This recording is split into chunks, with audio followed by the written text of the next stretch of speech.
Hello students, today we are going to discuss the biological characteristic of water.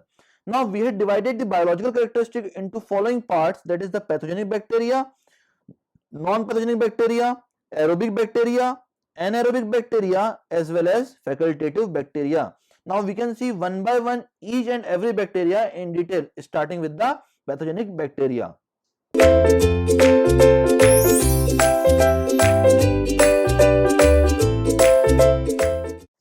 Now, pathogenic bacteria are those bacteria which can cause harm to human body. Okay, now if that type of bacteria is present in our drinking water, then it will seriously affect the health of the humans. That's why we don't want any of the pathogenic bacteria in our drinking water. That's why we will go for the removal of the pathogenic bacteria from the drinking water. Clear? Now the next bacteria is the non-pathogenic bacteria. Bacteria which cannot cause harm to human body is known as non-pathogenic bacteria. Okay, which cannot cause harm to human body is known as non-pathogenic bacteria. So if this bacteria will not cause any harm to human body, then we don't want the removal of this bacteria. That's why we only go for the removal of pathogenic bacteria. Okay. Now the another bacteria is the aerobic bacteria. Bacteria which require oxygen for their survival is known as aerobic bacteria, and the process carried out by the aerobic bacteria is known as aerobic process. Similarly, anaerobic bacteria are those which do not require oxygen for their survival, and the process carried out by anaerobic bacteria is known as anaerobic process. Okay, now some bacteria will survive both in the presence and absence of oxygen. That type of bacteria is known as facultative bacteria. Clear? Now we will go for the removal of the pathogenic bacteria. For the removal, we need to determine the amount of pathogenic bacteria that will be present in the water. But when we go for the determination of pathogenic bacteria in the water, pathogenic bacteria is very mobile in nature, so it will shift from one sample to another sample very rapidly, and its test is also very costly. So we can determine the pathogenic bacteria indirectly. How can we determine the pathogenic bacteria indirectly? We will go for the determination of coliform colonies, that is the E. coli, that is Escherichia coli.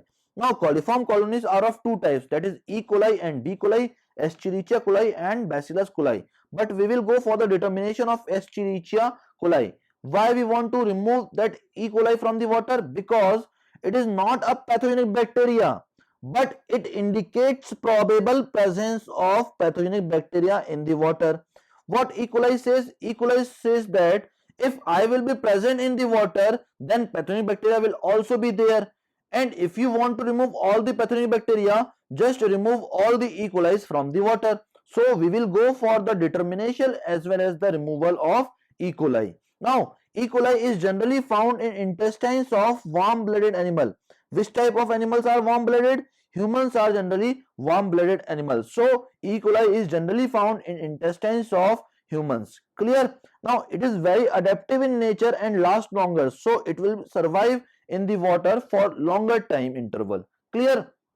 Now, we will see how can we determine the coliform. For the determination of coliform, we have four types of tests, that is the plate count test, membrane filter technique, multiple fermentation tube test and the coliform index test. Starting with the plate count test.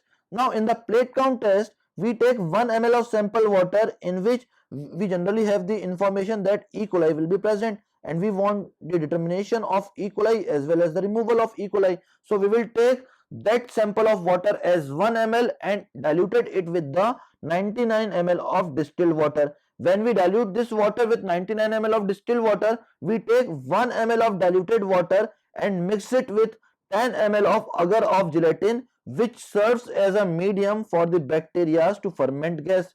Now, for all this test, we will put the glass slides in incubator at 20 degrees Celsius for 48 hours or at 35 degrees Celsius for 24 hours for the formation of gas. Now, when the formation of gas will takes place, we take that glass slide and examine it under microscope, and coliform colonies per 100 ml is counted. That is the plate count test, and it is a very simple test, and it is the outdated test of the determination of coliform. Clear? Now we will go for the next test, that is the membrane filter technique. In this test, bacteria and water are passed through a sterile membrane having porosity 80% and pore size 5 to 10 micrometer. So what will happen? All the water will pass through that sterile membrane, on all the bacteria will retained out over the sterile membrane. Now we'll put this sterile membrane under incubator at 20 degrees Celsius for 48 hours or at 35 degrees Celsius for 24 hours for the formation of gas. When the formation of gas will takes place, we will take that sterile membrane and put it under microscope and count the coliform colonies per 100 ml. That will be the membrane filter technique test. Clear to all?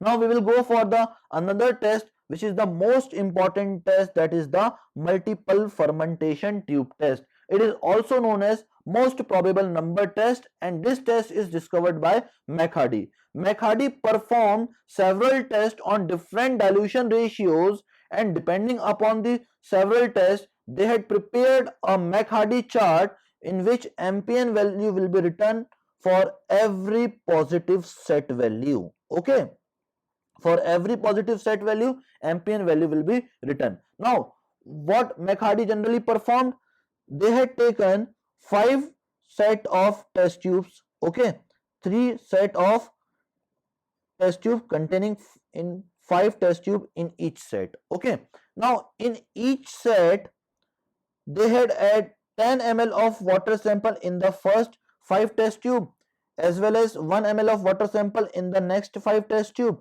and 0.1 ml of water sample in each 5 test tube. Okay, now in all the test tube, McHardy added lactose broth as a medium. Now why lactose broth is added there? Because they want the medium for the bacteria to ferment gas or for the growth of bacteria. That's why McHardy generally added lactose broth as a medium. Now this whole setup is put in incubator at 37 degrees Celsius for 24 hours. Now when we take this sample after 24 hours, we will observe the color change from red to yellow.